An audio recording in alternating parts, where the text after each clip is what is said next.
जय श्री कृष्ण। ओम नमो भगवते वासुदेवाय नमः। आप सुन रहे हैं पौराणिक अमृतवाणी द्वारा प्रसारित महाभारत कथा। कथा को सुनने के लिए चैनल को लाइक शेयर और सब्सक्राइब करें। ये आगे की कथा प्रारंभ करते हैं। मार्ग में श्री कृष्ण से कौरवों के विनाश की बात सुनकर उत्तंग मुनि का कुपित होना और श्री कृष्ण का उन्हें शांत करके अपने आध्यात्म ज्ञान का वर्णन करना। वैशंपायन जी कहते हैं, राजन, इस प्रकार द्वारका जाते हुए श्री कृष्ण को गले लगाकर सब पांडव अपने सेवकों सहित पीछे लौटे। अर्जुन ने उन्हें बार बार छाती से लगाया जब तक वे आंखों से ओझल ना हो गए तब तक उन्हीं की ओर दृष्टि लगाए खड़े रहे। श्री कृष्ण का भी यही हाल था। जब रथ दूर चला गया तो अर्जुन ने बड़े कष्ट से श्री कृष्ण की ओर लगी हुई दृष्टि पीछे लौटाई। इस प्रकार श्री कृष्ण ने भी बड़ी कठिनता से अर्जुन की ओर से दृष्टि हटाई। भगवान की यात्रा के समय अनेकों अद्भुत शकुन होने लगे। हवा बड़े वेग से आती और उनके रथ के आगे से धूल कंकड़ कांटे आदि उड़ाकर अलग कर देती।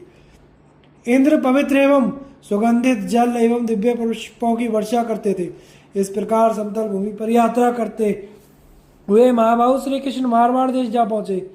वहां उन्होंने अमित तेजस्वी उत्तंग मुनि का दर्शन एवं पूजन किया। तत्पश्चात मुनि ने भी उनका स्वागत सत्कार किया। फिर दोनों की कुशल पूछी। इसके बाद विप्रवर उत्तंग मुनि ने भगवान से प्रश्न किया, श्री कृष्ण, तुम कौरवों और पांडवों के घर जाकर उनमें मेल करा है क्या? उनमें अविचल भातृभाव स्थापित हो गया है?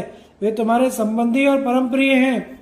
उन वीरों में संधि कराकर ही तो लौट रहे हो ना? क्या पांडु और धृतराष्ट्र के पुत्र तुम्हारे साथ संसार में सुखपूर्वक विचर सकेंगे? कौरवों के शांत हो जाने से तुम्हारे द्वारा सुरक्षित पांडवों को अब अपने राज्य में सुख मिलेगा ना? तात मैं सदा इस बात की संभावना करता था कि तुम्हारे प्रयत्न करने से कौरव पांडवों में मेल हो जाएगा। मेरी वह आशा असफल तो नहीं हुई। भगवान श्री कृष्ण ने कहा, महर्षि, मैंने कौरवों के पास जाकर उन्हें शांत करने की बड़ी कोशिश की, किंतु वे किसी भी तरह संधि के लिए तैयार न हुए। इस कारण सबके सब अपने पुत्र बंधु बांधवों सहित युद्ध में मारे गए। प्रारब्ध के विधान को कोई बुद्धि या बल से नहीं मिटा सकता। आपको तो ये सब बातें मालूम ही होंगी। कौरवों ने मेरी, भीष्म जी की तथा विदुर जी की भी सम्मति को ठुकरा दिया, इसलिए वे आपस में लड़कर नष्ट हो गए। पांडव पक्ष में भी युधिष्ठिर आदि 5 भाई ही बचे हैं। उनके सभी पुत्र युद्ध में काम आ चुके। धृतराष्ट्र के पुत्रों में से युयुत्सु के सिवा कोई नहीं बचा है। सभी अपने पुत्र बांधवों सहित मारे गए हैं। श्री कृष्ण की बात सुनकर उत्तंग मुनि बड़े क्रोध में भरकर बोले, मधुसूदन, कौरव तुम्हारे संबंधी और प्रेमी थे, तथापि शक्ति रहते हुए भी तुमने उनकी रक्षा नहीं की। अतः आज मैं तुम्हें अवश्य शाप दूंगा। तुम उन्हें जबरदस्ती पकड़कर रोक सकते थे, पर ऐसा नहीं किया, इसलिए मैं क्रोध में भरकर आज तुम्हें शाप दिए बिना नहीं रह सकता हो। कुरुवंश के श्रेष्ठ भी नष्ट हो गए। तुमने सामर्थ्य रहते हुए भी उनकी रक्षा नहीं की। श्री कृष्ण ने कहा, भृगुनंदन, पहले मेरी बात तो सुनिए। आप तपस्वी हैं, इसलिए मेरी एक प्रार्थना को स्वीकार कीजिए। मैं आपको आध्यात्म तत्व की बात सुना रहा हूँ। उसे सुनने के पश्चात आपकी इच्छा हो तो मुझे शाप दे दीजिएगा। इतना याद रखिए कि कोई भी पुरुष थोड़ी सी तपस्या के बल पर मेरा तिरस्कार नहीं कर सकता। आप तपस्वियों में श्रेष्ठ हैं। आपकी तपस्या का तेज बहुत बड़ा हुआ है। आपने गुरुजनों को भी अपनी सेवा से संतुष्ट किया है और बाल्यावस्था से ही आप ब्रह्मचर्य का पालन करते हैं। इन सब बातों को मैं अच्छी तरह जानता हूं, इसलिए अत्यंत कष्ट सहकर संचित किए हुए आपके तप का मैं नाश नहीं कराना चाहता। उत्तंग ने कहा, केशव, तुम अपने कथन अनुसार उत्तम अध्यात्म तत्व का वर्णन करो। उसे सुनकर मैं तुम्हारे कल्याण के लिए आशीर्वाद दूंगा अथवा शाप ही दे दूंगा। श्री कृष्ण ने कहा, महर्षि, आपको मालूम होना चाहिए कि तमोगुण, रजोगुण, सत्गुण ये सभी भाव मेरे ही आश्रित हैं। रुद्र और वसु भी मुझसे ही उत्पन्न हुए हैं। इस बात को निश्चित समझिए कि संपूर्ण भूत मुझ में है। मैं संपूर्ण भूतों में स्थित हूँ। संपूर्ण दैत्य, यक्ष, गंधर्व, राक्षस, नाग, अप्सराओं का मुझसे ही प्रादुर्भाव हुआ है। विद्वान लोग जिसे सत, असत, अव्यक्त अव्यक्त कहते हैं, क्षर अक्षर कहते हैं, वह सब मेरा ही रूप है। उन्हें चारों आश्रमों के जो 4 धर्म प्रसिद्ध हैं तथा वेदोक्त जितने कर्म है वे कोई मुझसे भिन्न नहीं है। असत, सत्सत तथा उससे परे जो अव्यक्त जगत है वह भी मुझ सनातन देवाधिदेव से ही पृथक नहीं है। ओंकार से आरंभ होने वाले चारों वेद मुझे ही समझिए। यज्ञ में यूप सोम चरु देवताओं को तृप्त करने वाला होम होता और हवन सामग्री भी मैं ही हूँ और धरियु कल्पक और संस्कार किया हुआ अवश्य ये सब मेरे ही समान रूप है। बड़े बड़े यज्ञों में उद्गाता उच्च स्वर से सामगान करके मेरी ही स्तुति करते हैं। प्रायश्चित कर्म में शांति पाठ तथा मंगल पाठ करने वाले ब्राह्मण मुझ विश्वकर्मा का ही सदा स्तवन करते हैं। सब प्राणियों पर दया करना रूप जो धर्म है उसको मेरा ज्येष्ठ पुत्र समझिए, वह मेरे मन से प्रकट हुआ है। मैं धर्म की रक्षा तथा स्थापना के लिए अनेकों योनियों में अवतार धारण करता हूँ और भिन्न भिन्न रूप और तथा वेश बनाकर तीनों लोकों में विचरता रहता हूँ। मैं ही विष्णु ब्रह्मा इंद्र तथा सबकी उत्पत्ति और प्रलय का कारण हूँ। संपूर्ण प्राणियों की सृष्टि और संहार मुझसे ही होते हैं। जब जब युग में परिवर्तन होता है तब तब मैं प्रजा की भलाई के लिए भिन्न भिन्न योनियों में प्रवेश होकर धर्म मर्यादा की स्थापना करता हूँ। जब देवी योनि में अवतार लेता हूँ उस समय देवताओं की भांति सारे आचार विचार का पालन करता हूँ। गंधर्व योनि में अवतार लेने पर मेरा सारा आचार व्यवहार गंधर्वों के ही समान होता है। इसी प्रकार नाग योनि में नागों की तरह और यक्ष राक्षस योनियों में उन्हीं की भांति यथावत आचरण करता हूँ। इस समय मैंने मनुष्य अवतार धारण किया है, इसलिए कौरवों पर अपनी शक्ति का प्रयोग ना करके पहले दीनता पूर्वक ही उनसे प्रार्थना की थी, किंतु मोहग्रस्त होने के कारण उन्होंने मेरी बात नहीं सुनी। इसके बाद क्रोध में भरकर मैंने बड़े बड़े भय दिखाए, उन्हें बहुत डराया धमकाया, परंतु वे अधर्म से युक्त एवं कालग्रस्त होने के कारण मेरी बात मानने को राजी ना हुए, अतः युद्ध में प्राण देकर इस समय स्वर्ग में पहुंचे हुए विप्रवर। आपने जो कुछ पूछा उसके अनुसार मैंने यह सारा प्रसंग सुना दिया। श्री कृष्ण का उत्तंग मुनि को विश्व रूप का दर्शन कराना, मरुदेश में जल प्राप्त होने का वरदान देना। उत्तंग ने कहा, जनार्दन मैं जानता हूँ आप संपूर्ण जगत के कर्ता है।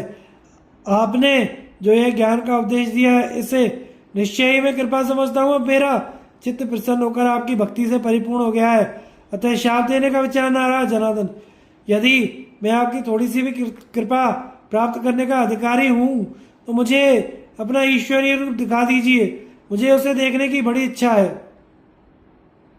वैशंपायन जी कहते हैं, राजन, मुनि के इस प्रकार प्रार्थना करने पर भगवान श्री कृष्ण ने प्रसन्न होकर उन्हें उसी सनातन वैश्वण रूप का दर्शन कराया जिसे युद्ध के प्रारंभ में अर्जुन ने देखा था। उत्तंग मुनि ने उस विराट स्वरूप का दर्शन किया जिसकी बड़ी बड़ी भुजाएं थी। मैं हजारों सूर्यों के समान देदीप्यमान, अग्नि के समान तेजस्वी और संपूर्ण आकाश को घेर कर खड़ा था। उसके सब और मुंह दिखाई देते थे। उस व्यापक परमात्मा के अद्भुत वैष्णव रूप को देखकर उत्तंग मुनि को बड़ा विस्मय हुआ और वे इस प्रकार स्तुति करने लगे, विश्वकर्मन, आपको नमस्कार है। विश्वात्मन, आप ही से संपूर्ण जगत की उत्पत्ति होती है। पृथ्वी आपके दोनों चरणों से और आकाश आपके मस्तक से व्याप्त है। पृथ्वी और आकाश के बीच का भाग आपके उधर से घिरा हुआ है। संपूर्ण दिशाएं आपकी भुजाओं में समाई हुई है। अच्युत, यह सारा दृश्य प्रपंच आप ही का स्वरूप है। देवेश्वर, अब आप अपने इस उत्तम और अविनाशी स्वरूप को समेट लीजिए। मैं फिर आपको अपने पूर्व रूप में ही देखना चाहता हूँ। वैशंपायन जी कहते हैं, जब मुझे मुनि की बात सुनकर सदा प्रसन्न चित्त रहने वाले श्री कृष्ण ने कहा, महर्षि, अब मुझसे कोई वर मांगिए। तब उत्तंग ने कहा, पुरुषोत्तम, आपके स्वरूप को देख रहा हूँ, यही मेरे लिए आज सबसे बड़ा वरदान है। यह सुनकर श्री कृष्ण ने कहा, मुने, आप इसमें कुछ अन्यथा विचार ना कीजिए। मेरा दर्शन अमोघ होता है, अतः आपको मुझसे वर मांगना ही चाहिए। उत्तंग ने कहा, प्रभु, यदि वर लेना मेरे लिए आवश्यक समझते हैं तो यही वर दीजिए कि मुझे यहाँ यथेष्ट जल प्राप्त हो सके, क्योंकि इस मरुभूमि में जल बड़ा दुर्लभ है। तदनंतर भगवान ने अपने तेज को समेटकर उत्तंग मुनि से कहा, महर्षि, जब जल की आवश्यकता हो तो मेरा स्मरण कीजिएगा। यह कहकर वे द्वारका को चले गए। तत्पश्चात एक दिन उत्तंग मुनि को बड़ी प्यास लगी। वे पानी के लिए मरुभूमि में चारों ओर घूमने लगे। घूमते घूमते उन्होंने भगवान श्री कृष्ण का स्मरण किया। उतने में ही एक नंग धड़ंग चांडाल दिखाई पड़ा जिसके शरीर में मैल और कीचड़ जमा हुई थी। वह कुत्तों के झुंड से घिरा हुआ था, कमर में तलवार बांधे और हाथ में धनुष बाण लिए अत्यंत भयंकर जान पड़ता था। उसकी मूत्रेंद्रिय से जल की धारा गिरती दिखाई देती थी। महर्षि को प्यासा जानकर चांडाल ने हंसते हुए कहा, उत्तंग आओ, मुझसे पानी लेकर पी लो, तुम्हें प्यास से कष्ट पाते देख मुझे बड़ी दया आ रही है। चांडाल के इस प्रकार कहने पर उत्तंग मुनि ने उस जल को लेना स्वीकार नहीं किया तथा वर देने वाले श्री कृष्ण की कठोर वचनों से खबर ली। उन्होंने क्रोध में भरकर उस जल को ग्रहण नहीं किया और अपने निश्चय पर अटल रहकर उस चांडाल को भी डांट बताई। उनके इनकार करने पर चांडाल कुत्तों के साथ वहीं अंतर ध्यान हो गया। यह देखकर उत्तंग मुनि बहुत ही लज्जित हुए और भीतर ही भीतर ऐसा समझने लगे कि श्री कृष्ण ने मेरे साथ धोखा किया है। इतने में ही उसी मार्ग से शंख चक्र और गदा धारण किए हुए महाबुद्धिमान भगवान श्री कृष्ण प्रकट होकर वहां आए। तब उत्तंग ने उनसे कहा, पुरुषोत्तम, ब्राह्मण के लिए चांडाल के पेशाब का जल देना आपको उचित नहीं था। उसकी बात सुनकर भगवान जनार्दन उत्तंग मुनि को मधुर वचनों से सांत्वना देते हुए बोले, महर्षि, वह जैसा रूप धारण करके वह जल आपको देना उचित था, उसी रूप में दिया गया, किंतु आप उसे समझ ना सके। मैंने आपके लिए वज्रधारी इंद्र से कहा था कि तुम उत्तंग मुनि को जल के रूप में अमृत प्रदान करो। मेरी बात सुनकर इंद्र बारंबार कहने लगे, मनुष्य अमर नहीं हो सकता, इसलिए आप उन्हें अमृत ना देकर कोई और वर दीजिए। किंतु मैंने जोर देकर कहा कि उत्तंग मुनि को तो अमृत ही देना है। तब देवराज इंद्र मुझे प्रसन्न करके बोले, महामते, यदि रघुनंदन उत्तंग मुनि को अमृत देना आवश्यक है तो मैं चांडाल का रूप धारण करके उन्हें अमृत प्रदान करूंगा। यदि इस प्रकार वे लेना स्वीकार करेंगे तो मैं उन्हें देने के लिए अभी जा रहा हूं। यदि वे अस्वीकार कर देंगे तो मैं किसी भी तरह उन्हें अमृत देने के लिए राजी ना होऊंगा। इस तरह शर्त करके साक्षात इंद्र चांडाल के रूप में उपस्थित हुए थे और आपको अमृत दे रहे थे, किंतु आपने डांट बताकर उन्हें विमुख कर दिया। यह आपके द्वारा बड़ा भारी अपराध हुआ। अच्छा, वह बात तो बीत गई। अब मैं आपकी शीघ्र पिपासा को शांत करने के लिए जल की इच्छा को पूर्ण करने के लिए दूसरा वरदान देता हूँ। ब्राह्मण, जब जब आपको पानी पीने की इच्छा होगी तब तब मरुभूमि के आकाश में जल से गिरे हुए मेघों की घटा गिराएगी। वे मेघ आपको सरस जल अर्पण करेंगे और उत्तंग मेघ के नाम से पृथ्वी पर प्रसिद्ध होंगे। जन्मजय, भगवान श्री कृष्ण के ऐसा कहने पर विप्रवर उत्तंग मुनि बड़े प्रसन्न हुए। इस समय मरुभूमि में उत्तंग नाम वाले मेघ वर्षा करते रहते हैं। उत्तंग की गुरु भक्ति का वर्णन गुरु पत्नी की आज्ञा से उत्तंग का सौदास के पास जाकर उनकी रानी के कुंडल मांगना। जन्मजय जी ने पूछा, ब्राह्मण, महामना उत्तंग मुनि ने ऐसी कौन सी तपस्या की थी जिसके बल पर वे भगवान विष्णु तक को शाप देने को तैयार हो गए थे? वैशंपायन जी कहते हैं, जन्मजय, उत्तंग मुनि को बड़ी भारी तपस्वी, तेजस्वी और गुरु भक्त थे। वे जब गुरु के यहाँ रहते थे उस समय उन्हें देख समस्त ऋषि कुमारों के मन में यही अभिलाषा होती थी कि हमें भी उत्तंग के समान गुरु भक्ति प्राप्त हो। महर्षि गौतम के बहुत से शिष्य थे, किंतु उनका सबसे अधिक स्नेह उत्तंग पर ही था। उनका इंद्रिय संयम, शौच, पुरुषार्थ, कार्य तथा उत्तम सेवा परायणता देखकर गौतम उनके ऊपर बहुत प्रसन्न रहते थे। गौतम के पास हजारों शिष्य आए और गुरुकुल वास की अवधि पूरी करके उनकी आज्ञा लेकर अपने अपने घर चले गए, किंतु उत्तंग पर अधिक प्रेम होने के कारण महर्षि गौतम ने उन्हें अपने घर लौटने की आज्ञा नहीं दी। धीरे धीरे उन महामुनि उत्तंग को बुढ़ापा ने आ घेरा, किंतु गुरु भक्ति में मग्न रहने के कारण उन्हें इसका पता ही ना लगा। एक दिन की बात है, वे जंगल की लकड़ी लाने के लिए गए और वहां से लकड़ियों का बहुत बड़ा बोझ सर पर लाद कर ले आए। बोझ भारी होने के कारण वे बहुत थक गए। जब आश्रम पर आकर वे उस बोझ को जमीन पर गिराने लगे, उस समय चांदी के तार की भांति सफेद रंग की उनकी जटा लकड़ी में चिपक गई और अतः उन लकड़ियों के साथ वह भी जमीन पर गिरी। उत्तंग मुनि एक तो उस भारी बोझ से पिस गए थे, दूसरा उन्हें भूख सता रही थी। उसी अवस्था में उस सफेद जटा को देखकर अपने बुढ़ापा का निश्चय करके वे फूट फूट कर रोने लगे। जब महर्षि गौतम ने वहां आकर पूछा, बेटा, आज तुम्हारा मन शोक से व्याकुल क्यों है हो रहा है? मैं इसका यथार्थ कारण सुनना चाहता हूँ, तुम निसंकोच होकर कहो। उत्तंग ने कहा, गुरुदेव, मेरा मन आप ही में लगा रहता था। आप ही का प्रिय करने की इच्छा से मैं सदा आपकी सेवा में संलग्न रहता, आप ही में श्रद्धा रखता, आप ही की भक्ति किया करता था। इसलिए अब तक मुझे पता ही ना चला कि मैं कब बूढ़ा हो गया। मैंने कभी कोई सुख नहीं उठाया। मुझे यहाँ रहते 100 वर्ष बीत गए तो भी आपने मुझे घर लौटने की आज्ञा नहीं दी। मेरे बाद सैकड़ों और हजारों शिष्य आए और आपकी आज्ञा लेकर चले गए, केवल मैं ही यहाँ पड़ा हुआ हूँ।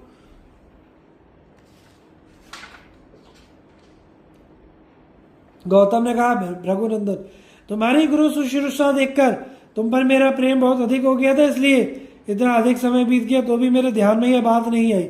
अच्छा, यदि अब तुम यहाँ से जाना चाहो तो मैं तुम्हें सहर्ष आज्ञा देता हूँ। तुम शीघ्र ही घर को जाओ, विलंब ना करो। उत्तंक ने कहा, भगवान, मैं आपको गुरु दक्षिणा में क्या दूं यह बताने की कृपा कीजिए। उसे आपकी सेवा में अर्पण करने के बाद आज्ञा लेकर घर जाऊंगा। गौतम ने कहा, बेटा, सत्पुरुषों के मत में गुरुजनों को संतुष्ट करना ही उनके लिए सबसे बड़ी दक्षिणा है। तुमने जो सेवा की है उससे मैं बहुत संतुष्ट हूँ, इसमें तनिक भी संदेह नहीं है। तदनंतर उत्तंक ने युवा अवस्था प्राप्त होकर गुरु की आज्ञा से गुरु पत्नी के पास जाकर पूछा, माता जी, मुझे आज्ञा दीजिए, गुरु दक्षिणा में आपको क्या दूं? मैं धन और प्राण देकर भी आपका प्रिय और हित करना चाहता हूँ। इस लोक में जो अत्यंत दुर्लभ, अद्भुत और बहुमूल्य रत्न होगा उसे भी मैं अपनी तपस्या से ला सकता हूँ, इसमें तनिक भी संशय नहीं है। अहिल्या बोली, बेटा, मैं तुम्हारी गुरु भक्ति से बहुत संतुष्ट हूँ, यही मेरे लिए पर्याप्त दक्षिणा है। तुम्हारा कल्याण हो, अब तुम जहाँ जाना चाहो जा सकते हो। यह सुनकर उत्तंक ने फिर कहा, माता जी, मुझे आपका कोई ना कोई प्रिय कार्य करना ही है, इसलिए आज्ञा दीजिए, मैं क्या करूं? अहिल्या बोली, बेटा, मैं राजा सौदास की रानी के अपने कानों में मणियों के बने हुए 2 दिव्य कुंडल पहन रखे हैं, उन्हें मेरे लिए ला दो, उनसे गुरु दक्षिणा पूरी हो जाएगी, जाओ, तुम्हारा कल्याण हो। जन्मेजय बहुत अच्छा कहकर उत्तंक ने गुरु पत्नी की आज्ञा स्वीकार कर ली और उनका प्रिय करने की इच्छा से उन कुंडलों को लाने के लिए शीघ्रता पूर्वक चल दिए। जाते जाते मनुष्य बख्शी राजा सौदास के पास पहुंच गए। इधर उत्तंक मुनि को आश्रम में ना देखकर गौतम ने अपनी पत्नी से पूछा, आज उत्तंक क्यों नहीं दिखाई देते? अहिल्या बोली, वे मेरे लिए कुंडल लाने गए हैं। यह सुनकर महर्षि ने कहा, यह तुमने अच्छा नहीं किया। राजा सौदास ब्राह्मणों के शाप से मनुष्य बख्शी राक्षस हो गए हैं, इसलिए वे उस ब्राह्मण को अवश्य मार डालेंगे। अहिल्या बोली, भगवान, मैं इस बात को नहीं जानती थी, इसलिए मैंने उन्हें ऐसा काम सौंप दिया। मुझे विश्वास है कि आपकी कृपा से उन पर कोई आंच नहीं आने पाएगी। पत्नी के ऐसा कहने पर महर्षि गौतम बोले, अच्छा, ऐसा ही हो। उधर उत्तंक ने निर्जन वन में जाकर राजा सौदास को देखा। बड़ी भयानक आकृति थी, लंबी लंबी दाढ़ी और मुंह, सारा शरीर मनुष्य के रक्त से रंगा हुआ। उन्हें देखकर उत्तंक को तनिक भी घबराहट नहीं हुई।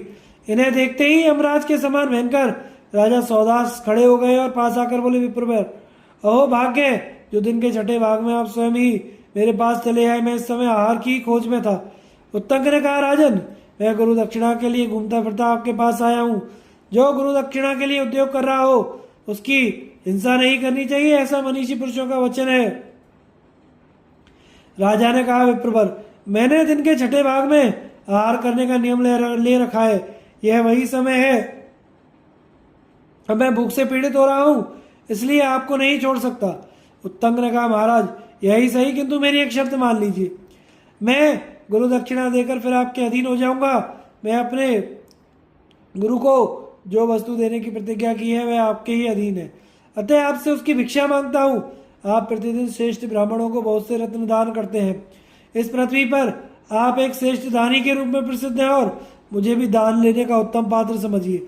मैं गुरु को जो वस्तु देना चाहता हूँ उसका मिलना आप ही के हाथ में है, अतः मेरी अभीष्ट वस्तु मुझे दे दीजिए। महाराज, मैं आपसे सच्ची प्रतिज्ञा करता हूँ कि वह वस्तु गुरु को देकर फिर अपनी की हुई शर्त के अनुसार आपके पास आ जाऊंगा। मेरी यह बात मिथ्या नहीं हो सकती। मैं कभी हंसी खेल में भी झूठ नहीं बोलता हूँ, फिर ऐसे अवसर पर तो कैसे ही बोल सकता हूँ।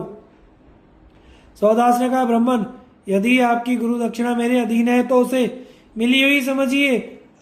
अगर आप मेरी कोई वस्तु लेने योग्य समझते हैं तो मांगिए। इस समय आपको क्या दूं?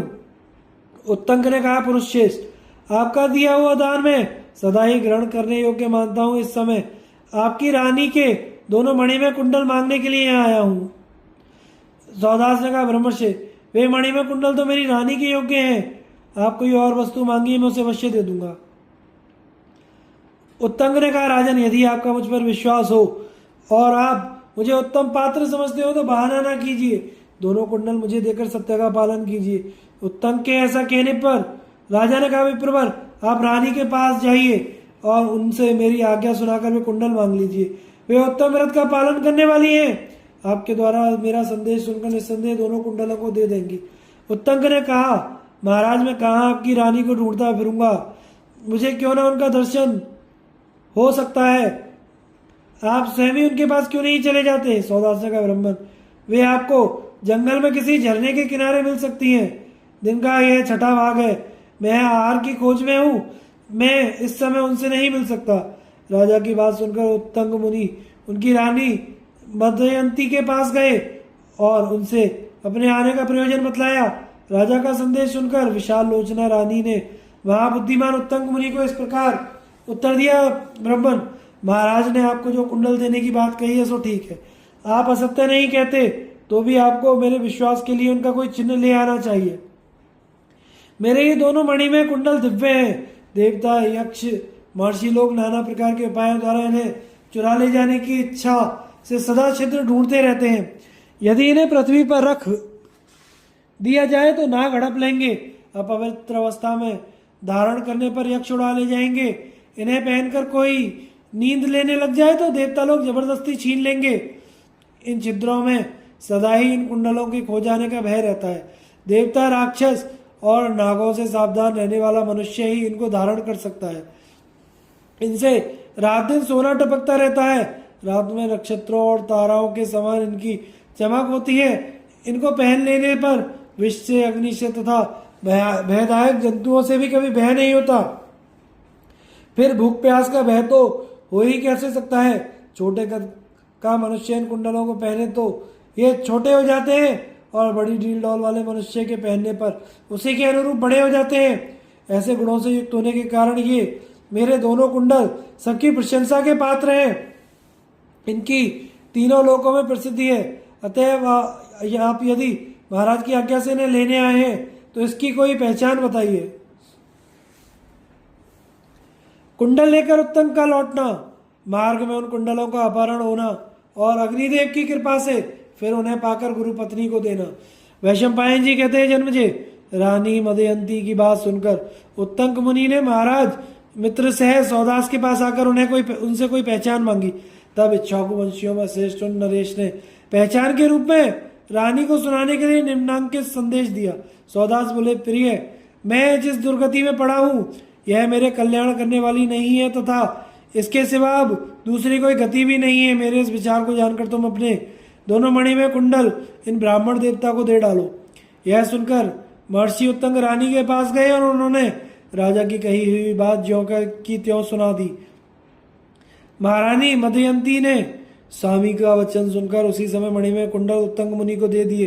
कुंडल पाकर उत्तंग मुनि पुनः राजा के पास आकर बोले, महाराज आपके गूढ़ वचन का अभिप्राय क्या है, मैं उसे सुनना चाहता हूँ।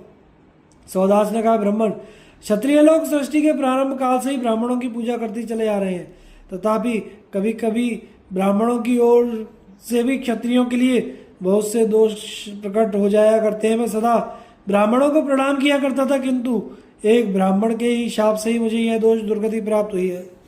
मैं मदयंती के साथ यहाँ रहता हूँ, मुझे इस दुर्गति से छुटकारा पाने का कोई उपाय दिखाई नहीं देता। अब इस लोक में रहकर सुख पाने अथवा परलोक में स्वर्गीय सुख भोगने के लिए दूसरी कोई गति नहीं दिख पड़ती। कोई भी राजा ब्राह्मणों के साथ विरोध करके ना तो इस लोक में चैन से रह सकता है ना ही परलोक में सुख पा सकता है। यही मेरे गूढ़ संदेश का तात्पर्य है। अच्छा, अब आपकी इच्छा के अनुसार ये मणि में कुंडल मैंने आपको दे दिए, आपने जो प्रतिज्ञा की है उसको सफल कीजिए। उत्तंग ने कहा, राजन मैं अपनी प्रतिज्ञा का पालन करूंगा और पुनः आपके अधीन हो जाऊंगा, किंतु इस समय एक प्रश्न पूछने के लिए आपके पास लौट कर आया हूँ। सौदास ने कहा, विप्रवर आप इच्छा अनुसार प्रश्न कीजिए, मैं आपकी बात का उत्तर दूंगा। आपके मन में जो भी संदेह होगा उसका निवारण करूंगा, इसमें मुझे कुछ विचार करने की आवश्यकता नहीं है। उत्तंक ने कहा, राजन धर्म निपुण विद्वानों ने उसी को ब्राह्मण कहा है जो अपनी वाणी का संयम करता हो, सत्यवादी हो। जो मित्रों के साथ विषमता का बर्ताव करता है उसे चोर माना गया है। आज आपके साथ मेरी मित्रता हो गई है, इसलिए आप मुझे अच्छी सलाह दीजिए। बताइए आप मुझे आप जैसे पुरुष के पास मुझे लौटकर आना चाहिए या नहीं। सौदास ने कहा, विप्रवर यदि आप मुझसे उचित बात कहलाना चाहते हैं तो मेरा कहना यही है कि आप किसी भी तरह मेरे पास ना आवें, इसी में आपका कल्याण दिखाई देता है। यदि आएंगे तो निस्संदेह आपकी मृत्यु हो जाएगी। वैशंपायन जी कहते हैं, जनुजे, इस प्रकार बुद्धिमान राजा सौदास के मुख से उचित और हित की बात सुनकर उनकी आज्ञा ले उत्तंग मुनि अहल्या के पास चल दिए। गुरु पत्नी का प्रिय करने के लिए दोनों दिव्य कुंडल हस्तगत करके वे बड़े वेग से गौतम के आश्रम की ओर जा रहे थे। रानी मदयंती के कथनानुसार उन्हें उन कुंडलों की रक्षा का भी ध्यान था, इसलिए वे उनको काले मृग छालों में बांधकर ले जा रहे थे। रास्ते में एक स्थान पर उन्हें बड़े जोर की भूख लगी। वहां पास ही फलों के भार से झुका हुआ एक बेल का वृक्ष दिखाई दिया। महर्षि उत्तंग उस वृक्ष पर चढ़ गए और मृगछाला को उन्होंने उसकी एक शाखा में बांध दिया। फिर बेल नीचे गिराने लगे। उस समय उनकी दृष्टि बेलों पर ही लगी हुई है, वे कहाँ गिरते हैं इसकी ओर उनका ध्यान नहीं था। उनके तोड़े हुए प्राय सभी बेल मृगछाला पर ही, जिसमें दोनों कुंडल थे बंधे हुए थे, गिरे। उसकी चोट से बंधन खुल गया। वह मृगछाला सहसा कुंडल सहित वृक्ष के नीचे जा गिरा। वहां ऐरावत कुल में उत्पन्न एक नाग पहले से ही मौजूद था। मृगशाला के अंदर रखे हुए उन मणिमय कुंडलों पर जब उसकी दृष्टि पड़ी तो उसने झपट कर उन्हें मुंह में दबा लिया और एक बल्मीक में घुसकर कुंडल सहित गायब हो गया। सांप के द्वारा कुंडल चोरी होते देख उत्तंग मुनि उद्विग्न हो उठे और अत्यंत क्रोध में भरकर वृक्ष से नीचे कूद पड़े। नीचे आकर एक लकड़ी से वे बल्मीक के अंदर बिल खोदने लगे। उनके मन में तनिक भी घबराहट नहीं हुई। लगातार 35 दिनों तक वे बिल खोदने के कार्य में जुटे रहे। उनके असह्य वेग को पृथ्वी भी ना सह सकी। वह उनके दंड की चोट से घायल एवं अत्यंत व्याकुल होकर डगमगाने लगी। ब्रह्मर्षि उत्तंग नागलोक में जाने के लिए मार्ग बनाने के लिए निश्चय करके धरती को खोदते ही जा रहे थे। यह देखकर महातेजस्वी इंद्र घोड़े जुते हुए रथ पर बैठकर हाथ में वज्र लिए उस स्थान पर आए और विप्रवर उत्तंग से मिले। इंद्र उत्तंग के दुख से दुखी थे, अतः ब्राह्मण का वेश बनाकर वे उनसे बोले, ब्राह्मण, यह काम तुम्हारे वश का नहीं है। नागलोक यहाँ से हजारों योजन दूर है।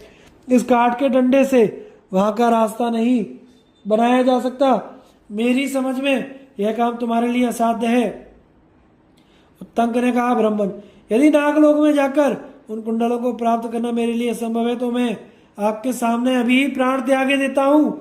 वज्रधारी इंद्र जब किसी तरह उत्तंक को अपने निश्चय से हटा ना सके तो उनके डंडे के अग्रभाग में अपने वज्रास्त्र को जोड़ दिया। उस वज्र के प्रहार से पृथ्वी विदीर्ण हो गई और नागलोक का रास्ता बन गया। उसके द्वारा नागलोक में प्रवेश करके उन्होंने देखा कि वह लोक हजारों योजन विस्तृत है। उसके चारों ओर दिव्य मणि मुक्ताओं से अलंकृत अनेकों प्राकार हैं।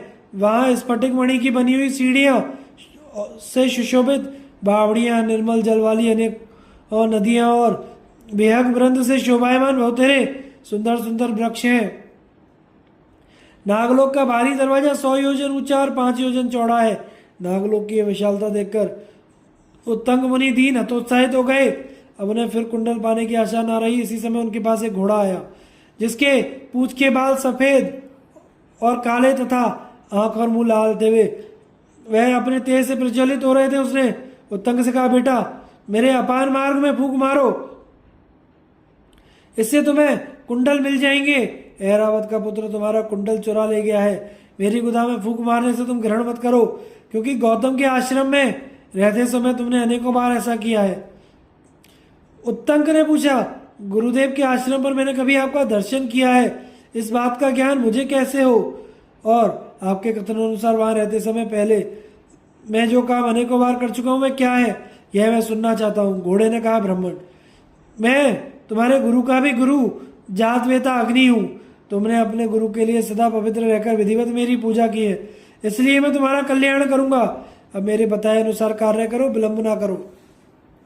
अग्निदेव के ऐसा कहने पर उत्तंक ने उनकी आज्ञा का पालन किया। इससे प्रसन्न होकर वे नागलोक को भस्म करने के लिए प्रज्वलित हो उठे।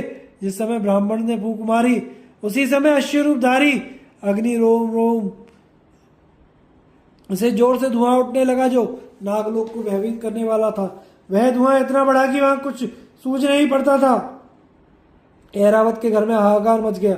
वासुकी आदि मुख्य मुख्य नागों के घर से भी धूम से आच्छादित हो गए। उनमें अंधेरा छा गया। वे ऐसे जान पड़ते थे मानो कुहासा से ढके हुए पर्वत और वन हो। धुआं लगने से नागों की आंखें लाल हो गईं और वे अग्नि के तेज से संतप्त होने लगे। अतः महामुनि उत्तंग का विचार जानने के लिए सभी एकत्रित हो उनके पास आए। उस समय अत्यंत तेजस्वी महर्षि का दृढ़ निश्चय सुनकर उनकी आंखें भय से कातर हो गई। सबने विधिवत पूजन किया।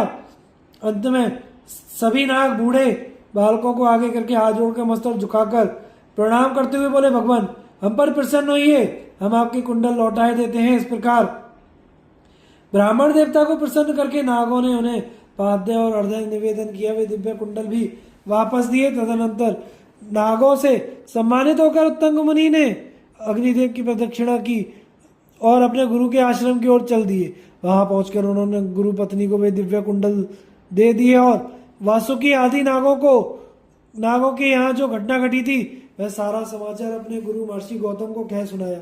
जन्मजय इस प्रकार तीनों लोकों में घूमकर महात्मा उत्तंग ने वे मणि में दिव्य कुंडल प्राप्त किए थे। वे ऐसे ही प्रभावशाली और महान तपस्वी थे।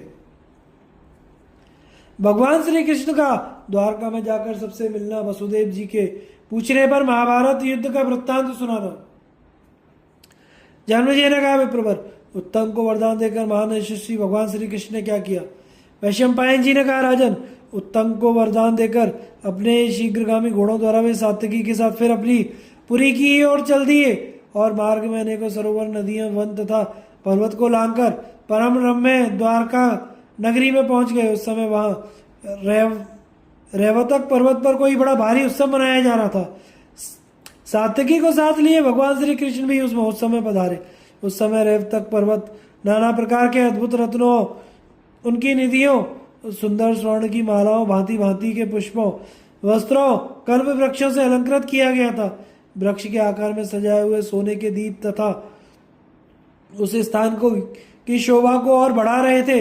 वहां की गुफाओं और झरनों के स्थानों में दिन का सा प्रकाश हो रहा था। वहां दीनों, अंधों और अनाथों को निरंतर दान दिया जाता था। इससे भी उस पर्वत का है परम कल्याण में उससे बड़ी शोभा पा रहा था। उस समय पर्वत पर पुण्य अनुष्ठान करने के लिए अनेकों घर बने हुए थे जिनमें पुण्यात्मा पुरुष निवास करते थे। उन पुण्य ग्रहों के कारण रेवतक गिरी की देवलोक के समान शोभा हो रही थी। भगवान श्री कृष्ण के आ जाने से तो वह इंद्र भवन को भी मात करने लगा। तदनंतर सबसे मिलकर तथा सबके द्वारा सम्मानित हो भगवान श्री कृष्ण और सात्यकी अपने अपने भवन को गए।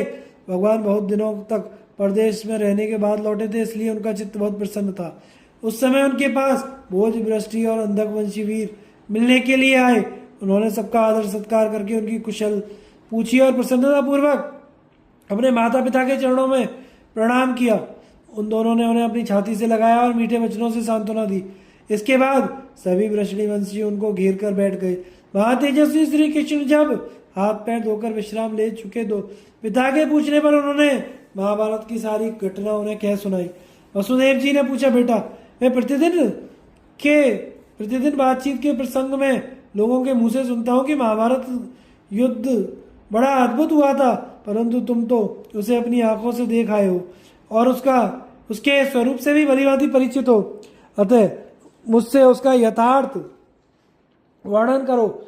महात्मा पांडवों का भीष्म, कर्ण, कृपाचार्य, द्रोणाचार्य और शल्य आदि के साथ किस प्रकार युद्ध हुआ था तथा दूसरे देशों के रहने वाले अस्त्र विद्या में निपुण क्षत्रिय वीर थे, उन्होंने किस तरह युद्ध किया? पिता के इस प्रकार पूछने पर भगवान श्री कृष्ण ने अपनी माता के सामने ही कौरव वीरों की मृत्यु से संबंध रखने वाली कथा सुनाने लगे। श्री कृष्ण ने कहा, पिताजी महाभारत युद्ध में काम आने वाले क्षत्रिय महात्माओं के कर्म बड़े अद्भुत हैं। यदि विस्तार से वर्णन किया जाए तो 100 वर्षों में भी उनकी समाप्ति नहीं हो सकती, इसलिए थोड़े मैं मुख्य बातें बता रहा हूं, उन्हें सुनिए। जैसे इंद्र देवताओं की सेना के अधिनायक हैं, उसी प्रकार भीष्म जी कौरव वीरों की सेनापति बनाए गए थे। उनके अधीन 11 अक्षौणी सेना थी। पांडव पक्ष की 7 अक्षौणी सेना के अधिनायक शिखंडी थे। सव्यसाची अर्जुन उनकी रक्षा में रहा करते थे। कौरव और पांडवों में 10 दिनों तक बड़ा रोमांचकारी युद्ध हुआ। 10वें दिन शिखंडी ने अर्जुन की सहायता से भीष्म जी को अपने बहुत से बाणों का निशाना बनाया। उनसे घायल होकर भीष्म जी बाण शैया पर पड़ गए। जब तक दक्षिणायन रहा, वे मुनि व्रत का पालन करते हुए शरशैया पर सोते रहे। उत्तरायण आने पर उन्होंने ही मृत्यु स्वीकार कर ली है। भीष्म जी के घायल हो जाने के बाद अस्त्रवेत्ताओं में श्रेष्ठ आचार्य द्रोण कौरव पक्ष के सेनापति बनाए गए। उस समय मरने से बची हुई 9 अक्षौहिणी सेना उन्हें सब ओर से घेर कर खड़ी थी। वे स्वयं तो युद्ध का हौसला रखते ही थे, कृपाचार्य कर्ण भी उनकी रक्षा के लिए सावधान रहते थे। इधर महान अस्त्रवेत्ता धृष्टद्युम्न पांडव सेना के अधिनायक हुए और भीमसेन उनकी रक्षा करने लगे। पांडव सेना से घिरे हुए महामनस्वी वीर धृष्टद्युम्न ने द्रोण के द्वारा अपने पिता के अपमान का स्मरण करके उन्हें मार डालने का निश्चय करके युद्ध में बड़ा भारी पराक्रम दिखाया। धृष्टद्युम्न और द्रोण के उस भीषण संग्राम में नाना दिशाओं से आए हुए वीर राजा अधिक संख्या में मारे गए। उन दोनों का वह दारुण युद्ध 5 दिनों तक चलता रहा। अंत में द्रोणाचार्य बहुत थक गए और धृष्टद्युम्न के हाथ से उनकी मृत्यु हुई। द्रोण के मारे जाने पर दुर्योधन की सेना का नेतृत्व कर्ण के हाथ में आ गया। वह मरने से बची हुई 5 अक्षौहिणी सेनाओं से घिरकर युद्ध के मैदान में खड़ा हुआ। उस समय पांडवों के पास 3 अक्षौहिणी सेना शेष थी, जिसकी रक्षा अर्जुन कर रहे थे। कर्ण 2 दिन तक युद्ध करता रहा। दूसरे दिन आग में कूदकर जलने वाले पतंगों की तरह अर्जुन से भिड़कर मारा गया। कर्ण की मृत्यु से कौरवों का उत्साह नष्ट हो गया। वे अपनी शक्ति खो बैठे और 3 अक्षौहिणी सेना से घिरे हुए मद्राज शल्य को सेनापति बनाकर मैदान में आए। पांडवों के भी बहुत से सैनिक और वाहन नष्ट हो गए थे, उनमें भी अब उत्साह नहीं रह गया था। तो भी वे शेष बची हुई 1 अक्षौहिणी सेना से घिरे हुए युधिष्ठिर को आगे करके शल्य का सामना करने के लिए बढ़े। कुरुराज युधिष्ठिर ने दोपहर होते होते अत्यंत दुष्कर्म पराक्रम दिखाकर मद्राज शल्य को मार गिराया। शल्य के मारे जाने पर अमित पराक्रमी महामना सहदेव ने कलह की नींव डालने वाले शकुनी को यमलोक का अतिथि बनाया। उसकी मृत्यु हो जाने पर राजा दुर्योधन बहुत दुखी हो गया। उसके बहुत से सैनिक युद्ध में काम आ चुके थे, इसलिए वह अकेला ही हाथ में गदा लेकर रणभूमि से भाग निकला। इधर महाप्रतापी भीमसेन क्रोध में भरकर उसका पीछा कर रहे थे। उन्होंने द्वैपायन नामक हृदय के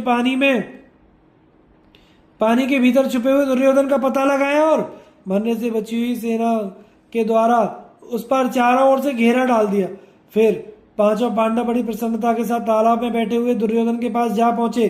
उस समय भीमसेन ने उसे अपने बागवानों द्वारा खूब पीड़ित किया। उनके कटु वचनों से व्यथित होकर वह पानी से बाहर निकल आया और हाथ में गदा ले युद्ध के लिए तैयार हो गया। तब महाबली भीमसेन ने सब राजाओं के देखते देखते पराक्रम करके उसे मार डाला। तदनंतर जब पांडवों की सेना अपने छावनी में निश्चिंत होकर सो रही थी, उसी समय द्रोणपुत्र अश्वत्थामा ने अपने पिता के वध को ना सह सकने के कारण आक्रमण किया और सबको सोते में ही मार डाला। इस घमासान में पांडवों के पुत्र सैनिक मित्र सब काल की ग्रास बन गए।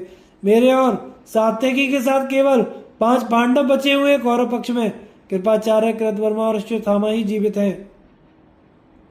पांडवों का आश्रय लेने के कारण धृतराष्ट्र पुत्र युयुत्सु की भी जान बच गई है। बंधु बांधवों सहित कौरवराज दुर्योधन के मारे जाने पर विदुर और संजय धर्मराज युधिष्ठिर के आश्रय में आ गए हैं। इस प्रकार वह युद्ध 18 दिनों तक जारी रहा। उसमें जो राजा मारे गए हैं उन्हें स्वर्ग का निवास प्राप्त हुआ है। वैशंपायन जी कहते हैं, महाराज, रोंगटे खड़े कर देने वाली उस कथा को सुनकर वृषणी वंशी लोग दुख शोक से व्याकुल हो गए। श्री कृष्ण का वसुदेव जी को अभिमन्यु वध का हाल सुनाना, व्यास जी का उत्तरा तथा अर्जुन को समझाकर युधिष्ठिर को अश्वमेध यज्ञ करने की आज्ञा देना।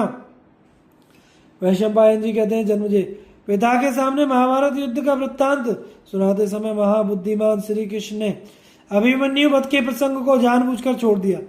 उन्होंने सोचा, पिताजी अपने नाती की मृत्यु का महान अमंगल जानकर सुनकर कहीं दुख शोक में न डूब जाएं, इनका अनिष्ट न हो जाए, इसी से वह प्रसंग नहीं सुनाया। किंतु जब सुभद्रा ने देखा कि मेरे पुत्र के निधन का समाचार इन्होंने नहीं बताया, तो उसे याद दिलाते हुए कहा, भैया मेरे अभिमन्यु के वध की बात भी तो बता दो। इतना कहकर वह मूर्छित हो जमीन पर गिर पड़ी। अपने नाती अभिमन्यु के मरने का समाचार जानकर वसुदेव जी भी दुख और शोक से व्याकुल हो उठे।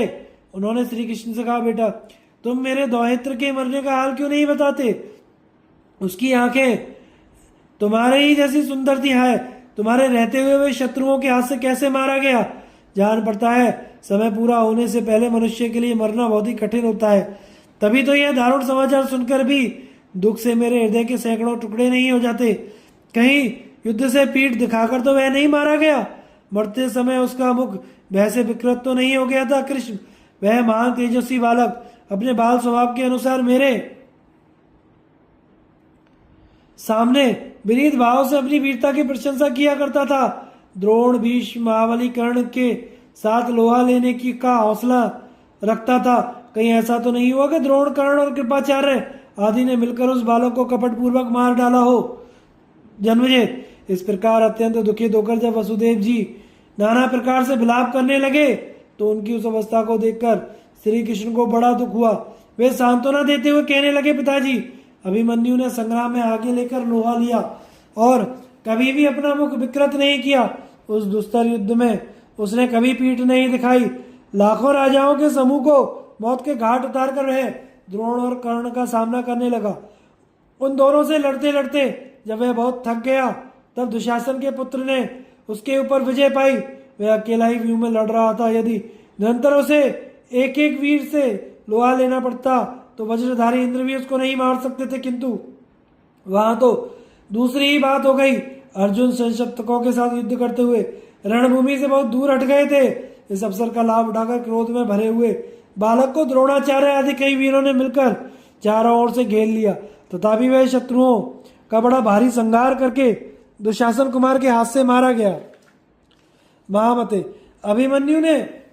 अभिमन्यु को निश्चय ही स्वर्गलोक की प्राप्ति हुई है, अतः आप उसके लिए शोक न कीजिए।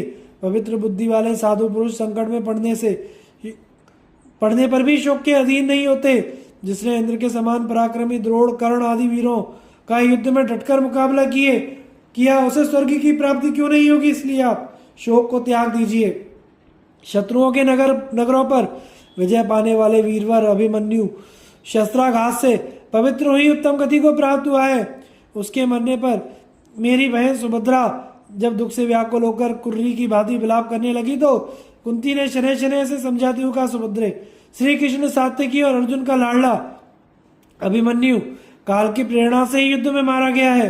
मृत्यु लोक में जन्म लेने वाले मनुष्यों का धर्म ही ऐसा है, उन्हें एक न एक दिन मृत्यु के वश में होना ही पड़ता है। इसलिए शोक ना करो।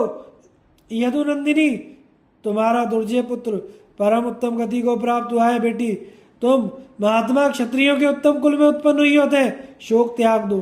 तुम्हारी पुत्र वधु उत्तरा गर्भवती है, इसकी ओर देखकर चिंता छोड़ दो। यह शीघ्र ही अभिमन्यु के पुत्र को जन्म देने वाली है। इस प्रकार से इसे समझा बुझाकर कुंती ने अभिमन्यु के श्राद्ध की तैयारी कराई। उन्होंने धर्मराज, युधिष्ठिर, भीमसेन, नकुल, सहदेव को आज्ञा देकर नाना प्रकार के दान करवाए। तत्पश्चात ब्राह्मणों को बहुत सी गौएं दान देकर विराट कुमारी उत्तरा से कहा, बेटी, अब तुम अपने पति के लिए अधिक शोक न करो, अपने गर्भ के बालक की रक्षा पर ध्यान दो। यूं कहकर कुंती देवी चुप हो गई। इस समय उनकी आज्ञा से मैं सुभद्रा को अपने साथ ले आया हूँ। पिताजी, इस प्रकार आपके नाती की मृत्यु हुई। अब आप उसके लिए मन में शोक संताप ना करें।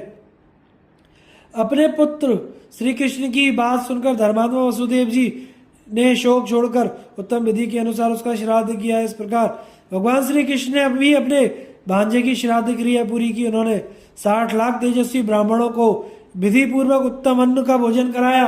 उन्हें वस्त्र पहनाकर इतना धन दिया जिससे उनकी धन विषयक तृष्णा दूर हो गई। उस समय ब्राह्मणों को हर्ष से रोमांच हो आया। वे स्वर्ण, गौ, शैया, वस्त्र का दान पाकर अभ्युदय होने का आशीर्वाद देने लगे। श्री कृष्ण के साथ ही बलभद्र, सात्यकी और सत्यक ने भी अभिमन्यु का श्राद्ध किया। उधर हस्तिनापुर में विराट कुमारी उत्तरा ने पति वियोग के दुख से पीड़ित होकर बहुत दिनों तक खाना पीना छोड़ दिया। इससे सब लोगों को बड़ा कष्ट हुआ। उसके गर्भ का बालक उधर में बड़ा बड़ा क्षीण होने लगा। उसकी इस अवस्था को दिव्य दृष्टि से जानकर महर्षि व्यास वहां आए और कुंती तथा उत्तरा से मिलकर बोले, बेटी उत्तरा, यह शोक छोड़ो, तुम्हारा पुत्र महान तेजस्वी होगा। भगवान श्री कृष्ण के प्रभाव तथा मेरे आशीर्वाद से वह पांडवों के बाद संपूर्ण पृथ्वी का पालन करेगा।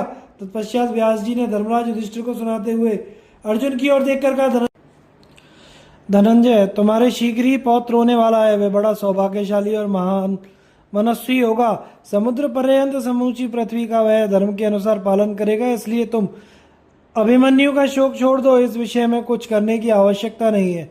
मेरा यह कथन सत्य होगा। वृषणी वंश के वीर पुरुष भगवान श्री कृष्ण ने पहले जो कुछ कहा है वह सब वैसा ही होगा। अभिमन्यु अपने पराक्रम से उपार्जित किए हुए देवताओं के अक्षलोकों में गया है। तुम्हें या अन्य कुरुवंशियों को उस वीर के लिए शोक नहीं करना चाहिए। अपने पितामह व्यास के द्वारा इस प्रकार समझाए जाने पर धर्मात्मा अर्जुन ने शोक त्याग दिया। जन्मजय उस समय तुम्हारे पिता परीक्षित उत्तरा के गर्भ में शुक्ल पक्ष के चंद्रमा की भांति वृद्धि पाने लगे। तदनंतर व्यास जी ने धर्मराज युधिष्ठिर को अश्वमेघ यज्ञ करने की आज्ञा दी और स्वयं वहां से अंतर ध्यान हो गए। व्यास जी की बात सुनकर परम बुद्धिमान राजा युधिष्ठिर ने भी हिमालय से धन ले आने का विचार किया। भाइयों सहित युधिष्ठिर का हिमालय पर जाना और वहां से स्वर्ण राशि लेकर लौटना। जन्मजय ने पूछा, ब्राह्मण, महात्मा व्यास जी की कही हुई बात सुनकर राजा युधिष्ठिर ने अश्वमेघ यज्ञ के संबंध में क्या किया? राजा मरुत ने जो स्वर्ण में रत्न राशि पृथ्वी तल पर छोड़ रखी थी उसे उन्होंने किस प्रकार प्राप्त किया?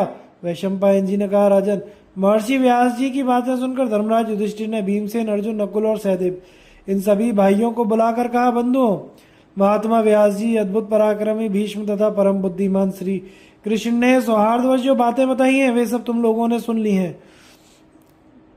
अब मैं उनके अनुसार कार्य आरंभ करना चाहता हूँ। ऐसा करने से वर्तमान और भविष्य काल में हम सब लोगों का हित होगा। व्यास जी ब्रह्मवादी महात्मा है, अतः उनकी बात परिणाम में हमारा कल्याण करने वाली है। इस समय वह यह सारी पृथ्वी रत्न और धन से हीन हो गई है, अतः हमारी आर्थिक कठिनाई दूर करने के लिए व्यास जी ने हमें मरुत के धन का पता बताया है। यदि तुम लोग उस धन को पर्याप्त समझो और उसे ले आने की अपने में सामर्थ्य देखो तो व्यास जी की आज्ञा मानकर धर्मतः उसे प्राप्त करने का यत्न करो। भीमसेन, तुम बोलो, तुम्हारा इस संबंध में क्या विचार है? राजा के ऐसा कहने पर भीमसेन हाथ जोड़कर बोले, महाभाव, आपने व्यास जी के बताए हुए धन को लाने के विषय में जो कुछ कहा है वह मुझे पसंद है। महाराज, यदि हमें मरुत का धन प्राप्त हो जाए तो हमारा सारा काम ही बन जाए। हम लोग भगवान शंकर को प्रणाम करके उस धन को ले आएंगे। देवादेव महादेव तथा उनके अनुचरों की पूजा करके मन, वाणी और क्रिया द्वारा उन्हें प्रसन्न करेंगे। फिर हमें निश्चय ही उस धन की प्राप्ति हो जाएगी। विकट आकार धारण करने वाले जो किन्नर उसकी रक्षा में नियुक्त हैं वे भी भगवान शंकर के प्रसन्न होने पर हमारे अधीन हो जाएंगे। भीम का यह कथन सुनकर धर्मपुत्र राजा युधिष्ठिर को बड़ी प्रसन्नता हुई।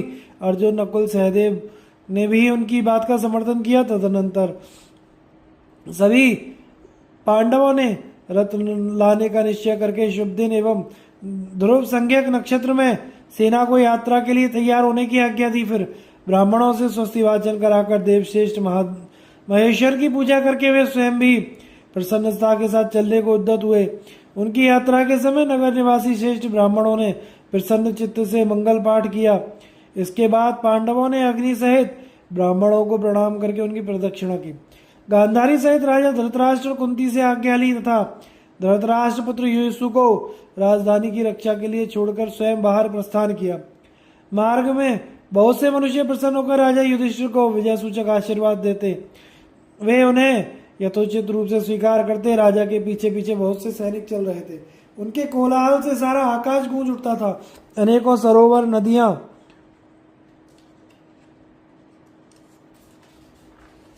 वनों और उपवनों को लांघकर महाराज युधिष्ठिर उस पर्वत के पास जा पहुंचे जहां राजा मरुत का रखा हुआ उत्तम द्रव्य संचित था। वहां समतल एवं सुखद स्थान देखकर राजा ने तप विद्या और इंद्रिय संयम से युक्त ब्राह्मणों एवं वेद वेदांग के पारगामी विद्वान राजपुरोहित धौम्य मुनि को आगे रखकर सैनिकों के साथ पड़ाव डाला। तत्पश्चात ब्राह्मणों और पुरोहित सहित समस्त क्षत्रियों ने विधि पूर्वक शांति पाठ किया और राजा तथा उनके मंत्रियों को बीच में रखकर स्वयं चारों ओर से उन्हें घेर कर निवास किया। ब्राह्मणों ने 6 मार्ग और 9 चौक वाली छावनी बनवाई थी तथा उन्होंने छावनी से अलग मतवाले गजराजों के रहने के लिए भी स्थान का विधिवत प्रबंध किया था। यह सब व्यवस्था करा लेने के बाद राजा युधिष्ठिर ने ब्राह्मणों से कहा, द्विजेंद्रगण, इस कार्य के लिए कोई शुभ दिन शुभ नक्षत्र देखकर आप लोग जैसा उचित समझे वैसा करें। राजा की बात सुनकर उन्हें उनका प्रिय करने की इच्छा वाले पुरोहित और ब्राह्मण बोले, राजन, आज ही परम पवित्र नक्षत्र और शुभ दिन है। अतः आज से ही हमें शुभ कार्य की सिद्धि का प्रयत्न करना चाहिए। हम लोग तो केवल जल पीकर रहेंगे, आपको भी अपने भाइयों सहित आज उपवास करना चाहिए। ब्राह्मणों का वचन सुनकर सभी पांडवों ने रात में उपवास किया और कुछ के आसनों पर बैठकर श्रद्धा के साथ ब्राह्मणों की बातें सुनते हुए रात्रि व्यतीत की। तत्पश्चात निर्मल प्रभात का उदय हुआ तो श्रेष्ठ ब्राह्मणों ने धर्मनंदन राजा युधिष्ठिर से कहा, राजन, अब आप भगवान शंकर को पूजा चढ़ाइए, उन्हें नैवेद्य अर्पण करके हमें अपने कार्य के लिए उद्योग करना चाहिए। ब्राह्मणों की आज्ञा पाकर राजा युधिष्ठिर ने पहले शास्त्रीय विधि के अनुसार भगवान शिव को नैवेद्य अर्पण किया।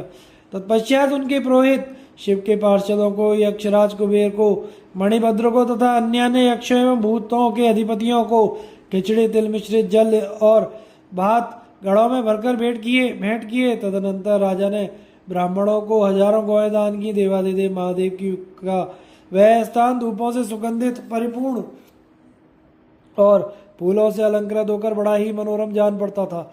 इस प्रकार भगवान शिव और उनके पार्षदों की पूजा करके महर्षि व्यास आगे के लिए राजा युधिष्ठिर उस स्थान को गए जहाँ स्वर्ण राशि संचित थी। वहां उन्होंने भांति भांति के फूल, माल, पुआ तथा खिचड़ी आदि के द्वारा धनपति कुबेर की पूजा करके उन्हें प्रणाम किया। तत्पश्चात उन्हीं सामग्रियों से शंख आदि निधियों का और समस्त निधि पालकों का पूजन करके श्रेष्ठ ब्राह्मणों द्वारा स्वस्ति वाचन कराया। ब्राह्मणों के पुण्याय घोष से महान तेज को प्राप्त होकर राजा युधिष्ठिर बड़े प्रसन्न हुए और उन्होंने उस धन को खुदवाना आरंभ किया। थोड़ी ही देर में सोने के बने हुए अनेकों प्रकार के सुंदर सुंदर कठौते, सुराही, गड़ुआ, कड़ाहा, कलश, कटोरे और भी विचित्र विचित्र ढंग के हजारों बर्तन निकल आए। उनको रखने के लिए बड़ी बड़ी संदूकें लाई गई थी। एक एक संदूक में बंद किए हुए बर्तनों का बोझ आधा आधा भार होता था। उन सबको ढोने के लिए राजा के साथ बहुत सी सवारियां भी आई थी। 60,000 ऊंट, 1,20,00,000 घोड़े, 1,00,000 हाथी, 1,00,000 रथ, 1,00,000 छकड़े, उतनी ही हथिनियां थी। गधों और मनुष्यों की तो गिनती ही नहीं थी। युधिष्ठिर ने वहां जितना धन खुदवाया उसका अनुमान इस प्रकार लगाया जा सकता है कि उन्होंने प्रत्येक ऊंट पर 8,000, प्रत्येक छकड़े पर 16,000 और प्रत्येक हाथी पर 24,000 स्वर्ण का भार लादा था। इस प्रकार घोड़ों, गधों और मनुष्यों पर यथासंभव भार रखवाया गया था। इन सब वाहनों पर धन लदवाकर पांडुनंदन युधिष्ठिर ने पुनः महादेव जी का पूजन किया और व्यास जी की आज्ञा लेकर पुरोहित धौम्य मुनि को आगे करके हस्तिनापुर प्रस्थान किया। वे वाहनों का बोझ अधिक होने के कारण दो को उस पर मुकाम देते जाते थे। द्रव्य के भार से कष्ट पाती हुई वे विशाल सेना पांडवों का हर्ष बढ़ाती हुई बड़ी कठिनाई से नगर की ओर बढ़ रही थी। श्री कृष्ण का हस्तिनापुर में आना और उत्तरा के मृत बालक को जिलाने के लिए कुंती आदि की उनसे प्रार्थना। वैशंपायन जी कहते हैं, जन्मजय, इस बीच में भगवान श्री कृष्ण भी वृष्णि वंशियों को साथ लेकर हस्तिनापुर आ गए। उनके द्वारका जाते समय धर्मपुत्र युधिष्ठिर ने जैसी बात कही थी उसके अनुसार अश्वमेघ यज्ञ का समय निकट जानकर वे पहले से ही उपस्थित हो गए। भगवान के साथ रुक्मिणी नंदन, प्रद्युम्न, सात्यकी, चारुषदेव, साम, गद, कृतवर्मा, सारण, निषठ, उल्मुख, बलदेव जी तथा जिनके पति युद्ध में मारे गए थे उन अनाथ छत्राणियों को ढांढस बंधाने के लिए आए थे। इनके आने का समाचार पाकर धृतराष्ट्र तथा महामना विदुर ने आगे बढ़कर विधिवत स्वागत किया। महान तेजस्वी पुरुषोत्तम श्री कृष्ण अपने बंधु बांधवों सहित वहां युयसु और विदुर जी के साथ रहने लगे।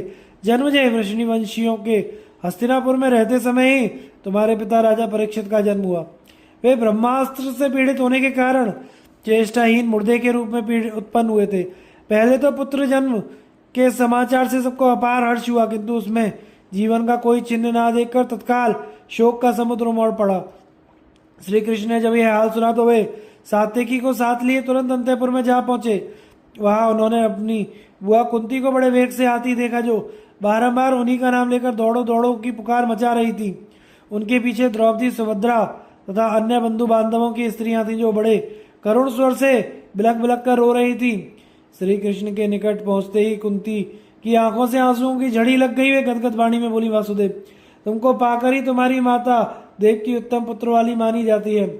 तुम ही हमारे अवलंबन और तुम ही हम लोगों के आधार हो। हमारे कुल की रक्षा का भार तुम्हारे ऊपर ही है। देखो, यह तुम्हारे भांजे अभिमन्यु का बालक है, जो अश्वत्थामा के प्रति से मरा हुआ ही उत्पन्न हुआ है। केशव, इसको जीवन दान दो।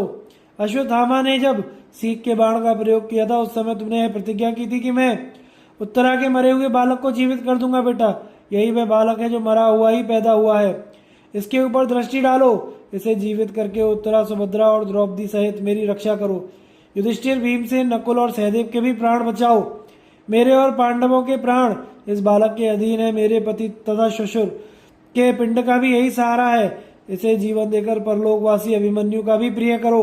श्री कृष्ण, मेरी बहुरानी उत्तरा अभिमन्यु की पहले की कही हुई एक बात अत्यंत प्रिय होने के कारण बार बार दोहराया करती है।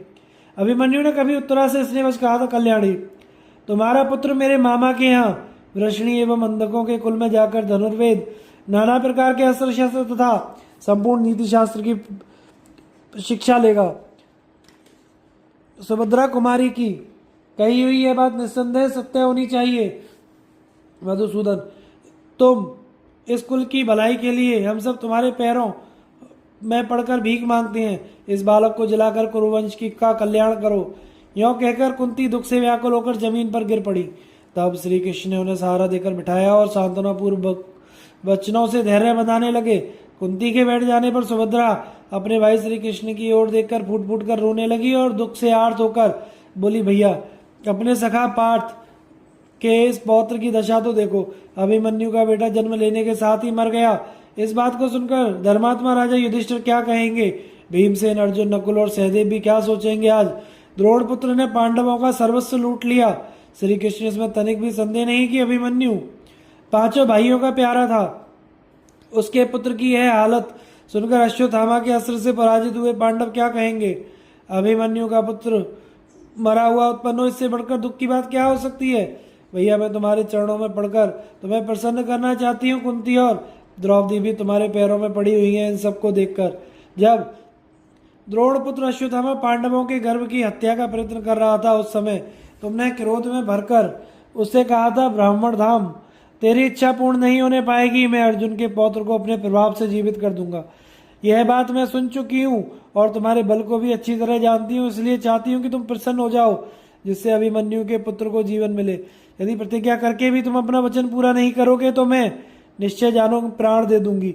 यदि तुम्हारे जीते जी अभिमन्यु के बालक को जीवन दान ना मिला तो तुम मेरे किस काम आओगे? जैसे बादल पानी बरसाकर सूखी खेती को हरी भरी कर देते हैं, उसी प्रकार तुम अभिमन्यु के मरे हुए बालक को जीवित कर दो। केशव, तुम धर्मात्मा, सत्यवादी, सत्य पराक्रमी हो, अतः तुम्हें अपनी कही हुई बात अवश्य पूरी करनी चाहिए। श्री कृष्ण, तुम चाहो तो मृत्यु के मुख में पड़े हुए तीनों लोगों को जला सकते हो, फिर अपने भांजे के इस प्यारे पुत्र को जीवित करना तुम्हारे लिए कौन सी बड़ी बात है? मैं तुम्हारे प्रभाव को जानती हूँ, इसलिए प्रार्थना करती हूँ कि पांडवों पर अनुग्रह करो। भैया, तुम्हारी वहाँ बड़ी है, तुम यह समझकर कि यह मेरी बहन है जिसका बेटा मारा गया, वह दुखिया माँ है, या शरण में आई हुई एक असहाय अबला है, मेरे ऊपर दया करो। उत्तरा की विलापपूर्ण प्रार्थना और श्री कृष्ण का परीक्षित को जीवित करना। वैशंपायन जी कहते हैं, राजन, सुभद्रा के ऐसा कहने पर भगवान ने उसे प्रसन्न करते हुए कहा, अच्छा, ऐसा ही करूंगा। जैसे धूप से तपे हुए मनुष्य को जल से नहा लेने पर शांति मिल जाती है, उसी प्रकार भगवान कृष्ण का यह अमृतमय वचन सुनकर अंतःपुर की स्त्रियों को बड़ी प्रसन्नता हुई। तदनंतर श्री कृष्ण तुरंत ही तुम्हारे पिता के जन्म स्थान सूतिकागार में गए। वहां जाकर उन्होंने देखा कि वह सफेद फूलों की मालाओं से विधि पूर्वक सजाया गया है। उसके चारों ओर जल से भरे हुए कलश रखे हैं। तिंदुक नामक काष्ठ की आग जल रही है जिसमें घी की आहुति दी गई है। यत्र तत्र सरसों बिखरे हुए हैं, चमकते हुए तेज हथियार रखे हुए हैं, सब और आग प्रज्वलित की गई है। सेवा के लिए बूढ़ी युवतियां और स्त्रियां मौजूद हैं तथा अपने अपने कार्य में कुशल चतुर्गण चिकित्सा गण भी विराजमान है। इन सब के अतिरिक्त राक्षसों के भय का निवारण करने वाले द्रव्यों का भी वहां संग्रह किया गया था। इस प्रकार सूतिका गृह को आवश्यक सामग्रियों से संपन्न देख भगवान श्री कृष्ण प्रसन्न हुए और साधुवाद देते हुए उस प्रबंध की प्रशंसा करने लगे। इसी समय द्रौपदी बड़ी तेजी के साथ उत्तरा के पास जाकर बोली, कल्याणी, यह देखो, तुम्हारे ससुर तुल्य अचिंत्यात्मा अपराजित पुरातन ऋषि भगवान मधुसूदन तुम्हारे पास आ रहे हैं। यह सुनकर उत्तरा ने अपने आंसुओं को रोककर सारा शरीर वस्त्रों से ढक लिया। श्री कृष्ण के प्रति उसकी भगवत बुद्धि थी, इसलिए उन्हें आते देख वह तपस्विनी बाला व्यथित हृदय से करुण विलाप करती हुई गदगद कंठ से बोली, जनार्दन देखिए, आज मैं और मेरे पति दोनों ही संतानहीन हो गए। अभिमन्यु तो पहले ही मृत्यु को प्राप्त हो चुके हैं, अब मुझे भी पुत्र शोक से मरी हुई समझिए मधुसूदन। आपके चरणों में मस्तक रखकर मैं प्रार्थना करती हूँ, मुझ पर प्रसन्न हो जाइए और अश्वत्थामा के ब्रह्मास्त्र से दग्ध हुए मेरे बेटे को जला दीजिए। हाय, इस गर्भ के बालक को ब्रह्मास्त्र से मार डालने का क्रूरतापूर्ण कर्म करके ना जाने दुर्बुद्धि अश्वत्थामा ने क्या लाभ उठाया। भगवान, मैं आपके पैरों पड़कर इस बालक के प्राणों की भीख मांगती हूँ। यदि यह जीवित नहीं हुआ तो मैं भी अपने प्राण त्याग दूंगी। इसको लेकर बड़ी बड़ी आशाएं बांध रखी थी, किंतु द्रोणपुत्र अश्वत्थामा ने उन सब पर पानी फेर दिया। अब मेरे जीवन का क्या प्रयोजन। मेरी बड़ी साथ थी कि मैं अपने बच्चे को गोद में लेकर आपके चरणों में प्रणाम करूं, किंतु अब वह व्यर्थ हो गया। मधुसूदन, चंचल नेत्रों वाले अभिमन्यु पर आपका बड़ा प्रेम था, उन्हीं का बेटा आज ब्रह्मास्त्र की मार से मरा पड़ा है। इसे भर आंख देख लीजिए। मैंने अपने पति के सामने प्रतिज्ञा की थी कि वीरवर, संग्राम भूमि में यदि आप मारे जाएंगे तो मैं भी शीघ्र ही शरीर त्याग कर आपका अनुसरण करूंगी, परंतु मैं इतनी कठोर हृदय और जीवन का मोह करने वाली निकली कि अपनी की हुई प्रतिज्ञा पूर्ण ना कर सके। इस समय जब मैं देह त्याग कर उनके पास जाऊंगी तो वे मुझे क्या कहेंगे। इस प्रकार तपस्विनी उत्तरा पुत्र शोक से उन्मादिनी सी होकर करुण स्वर से विलाप करती हुई भूमि पर गिर पड़ी और बेहोश हो गई। थोड़ी देर बाद जब होश में आई तो उस मरे हुए बालक को गोद में लेकर कहने लगी, बेटा, तू तो धर्मज्ञ पिता का पुत्र है, फिर वृष्णि वंशी के श्रेष्ठ वीर भगवान श्री कृष्ण को सामने देखकर भी तू प्रणाम क्यों नहीं करता। उठकर खड़ा हो जा और कमल के समान नेत्रों वाले जगदीश्वर श्री कृष्ण के मुख की शोभा निहार, ठीक उसी तरह जैसे पहले मैं चंचल नेत्रों वाले तेरे पिता का मुंह निहारा करती थी। इस प्रकार विलाप करती हुई मत्स्य राजकुमारी उत्तरा ने हाथ जोड़कर भगवान श्री कृष्ण को प्रणाम किया। उसका महान विलाप सुनकर श्री कृष्ण ने आचमन किया और अश्वत्थामा के चलाए हुए ब्रह्मास्त्र को शांत कर दिया। तत्पश्चात बालक को जलाने की प्रतिज्ञा करके वे संपूर्ण जगत को सुनाते हुए उत्तरा से बोले, बेटी, मैं झूठ नहीं बोलता, मैंने जो प्रतिज्ञा की थी वह अवश्य सत्य होगी। देखो, मैं सबके देखते देखते अभी इस बालक को जलाए देता हूँ। मैंने खेल कूद में भी कभी मिथ्या भाषण नहीं किया और युद्ध में पीठ नहीं दिखाई है। इस सत्य के प्रभाव से अभिमन्यु का यह बालक जीवित हो जाए। यदि धर्म और ब्राह्मण मुझे विशेष प्रिय हो तो अभिमन्यु का यह पुत्र जो पैदा होते ही मर गया था पुनः जीवन लाभ करे। यदि मुझ में सत्य और धर्म की निरंतर स्थिति बनी रहती हो तो अभिमन्यु का यह बालक जी उठे। यदि कंस और केशी का मैंने धर्म के अनुसार वध किया हो तो इस सत्य के प्रभाव से इस बालक के शरीर में पुनः प्राण आ जाए। भगवान श्री कृष्ण के ऐसा कहने पर उस बालक में चेतना आ गई और मैं धीरे धीरे सांस लेने लगा। आगे की कथा का प्रसारण हम अगले भाग में करेंगे। चैनल को लाइक शेयर सब्सक्राइब कर धन्यवाद।